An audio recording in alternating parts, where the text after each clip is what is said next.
Marriage is definitely not for everyone. Okay, everyone is not suitable for marriage. The notion of marriage, it is a fantasy for most, and until you get in it, you wouldn't know what you're getting into, because the initial stages of dating, okay, is full of with a lot of highs then lows. Okay, but by the time you get married, the honeymoon phase will be there. But when you realize this is for a lifetime, like I'm stuck with this person for a lifetime, forever, forever, or for better, for worse, okay? But I say forever, forever, okay? And you're like, it's just for me. If you're not cut out for marriage, you will have a rude awakening. So if you are there fantasizing about the idea of being married, make sure you do this for the right reason, because if you don't, you're going to be stuck somewhere and you wouldn't know how to get out of.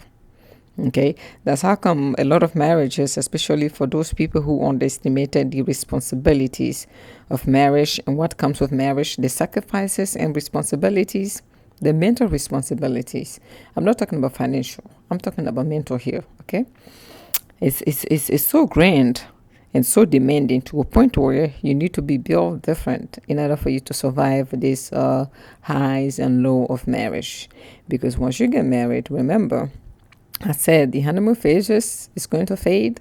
Now, what are you left with? You said, well, when it fades, what are you left with? How are you going to proceed forward? And love is not going to save you, because that love is going to diminish or fade. If you don't have the honeymoon phases and you don't have love, why are you married? That will be the question, right? Yeah, you need to stay in there, because love will not keep your marriage going. Yep, the honeymoon phase is gone. You are in there. You should be in there forever. It has to be care. You need to care about your partner beyond love and beyond emotions. You need to care about this partner of yours beyond love and beyond emotion if you want this to work.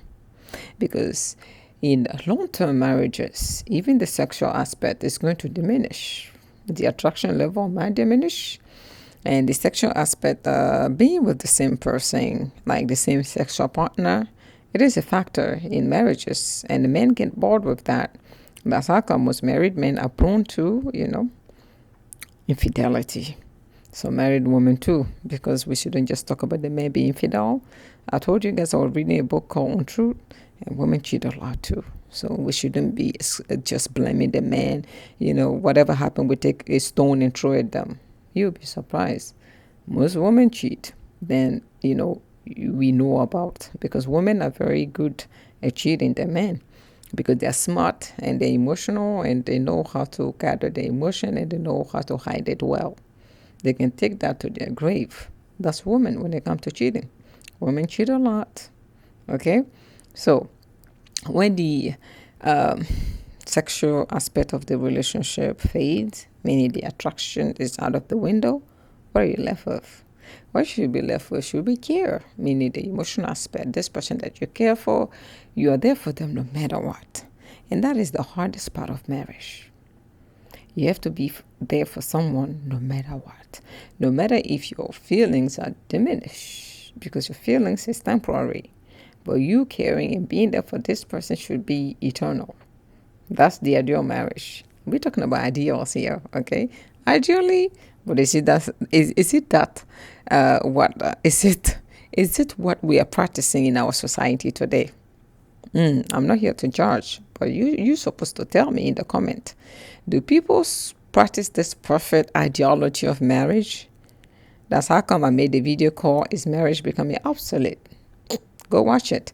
But like I said, the aspect of staying in the marriage for the right reasons, those same reasons should make a marriage last. But we are human, right? Can we make it last for sure? Can we make this happen? I would say, if you ask me, marriage is not cut out for everyone. No, no, no. Because it is not a child play.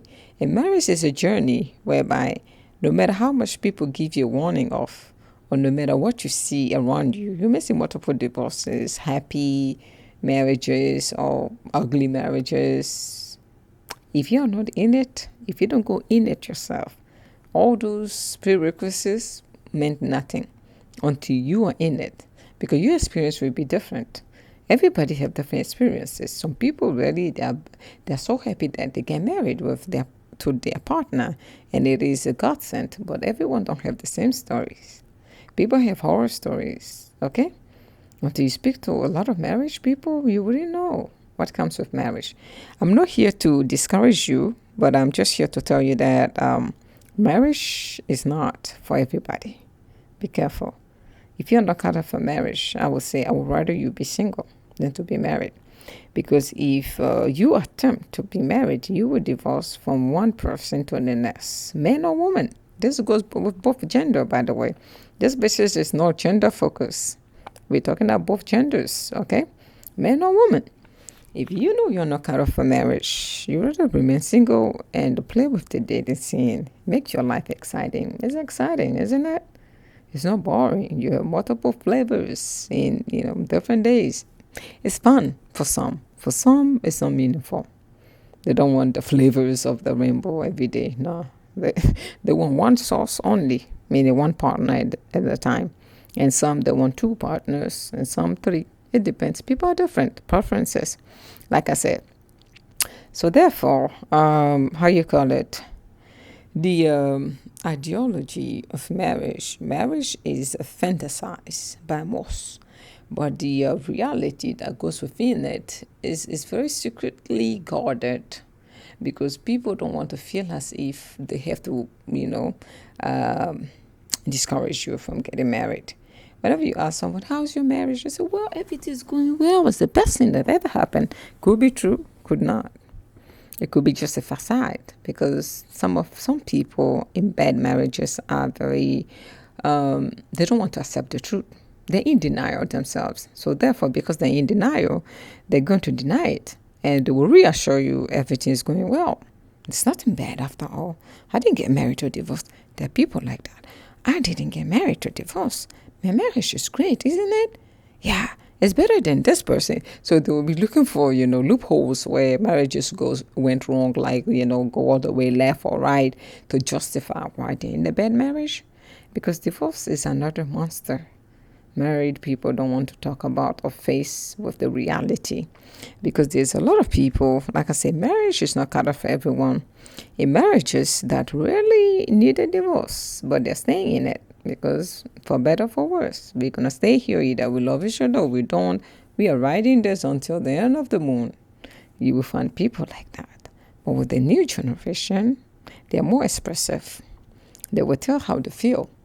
I'm not feeling this. I think we should get a divorce. It's good for the both of us. If that's the case, then it's good. Then staying in a marriage that's not worth keeping. If it's not worth keeping, don't stay in it. Marriage is not cut off for everyone. So you need to know yourself. Then you can make certain decisions. But because marriage is an institute where the truth is not always revealed until you're in it. So now, if the truth is not always revealed until you're in it, then what should you do? How would you know if you're cut off for marriage or not? Now, that is, are you easily bored with your partner? If in your day-to-day, like dating to dating life, your regular dating life, how often do you change partner? How long does your relationship last? Because you don't have to get married, but we need to find out where you could place yourself and see if you're a great candidate for marriage or not. Would your marriage last or survive, or what? Okay. In your relationships, how long does it last? Who breaks up with whom first? Like, who does that? Who takes that decision? Is it you? Is it her? Or is it him? Because we're talking about both genders, right? So what else? Are you bored with your partner? And how soon do you get bored? How often do you change your girlfriend or boyfriend in a year?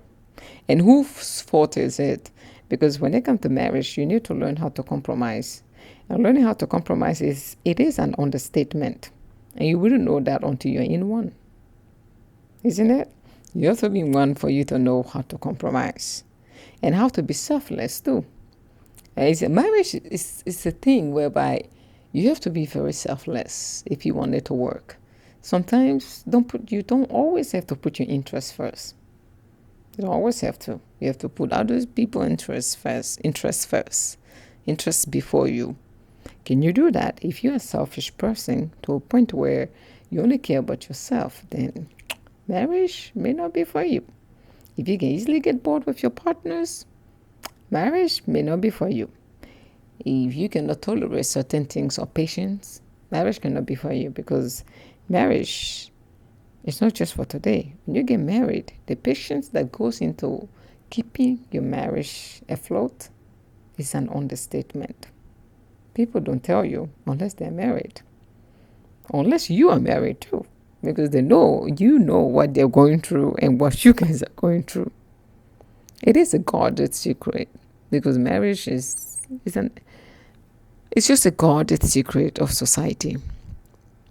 Okay, these multiple divorces that are taking place wouldn't have taken place if people knew themselves, like the type of person they are.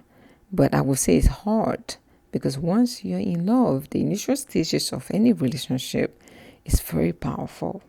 And only few of us can survive and be logical. Okay? It's a hard thing. It's hard to be logical when you're in love. Love doesn't involve logic, does it? It doesn't. When you're in love, everything is roses. The grass is so green.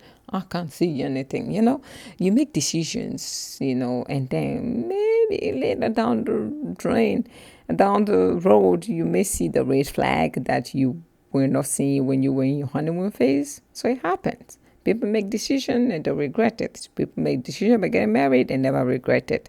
So it is a high risk, if I may say it, because if you're not in it for the right reason, you are doomed. You are doomed. Okay? You have to go in there for the right reason. If you know marriage is not cut out for you, let it go. Don't force it. Everyone on earth doesn't need to be married. No. And society shouldn't define your value by attaching it to marriage. No. Every married person is not always happy. You may be single and be the happiest man. Okay? You may be single and be the happiest man. So, sorry, my throat. Sorry. You may be single and be the happiest man. So, yeah, you need to explore your option and know yourself before you say, I do.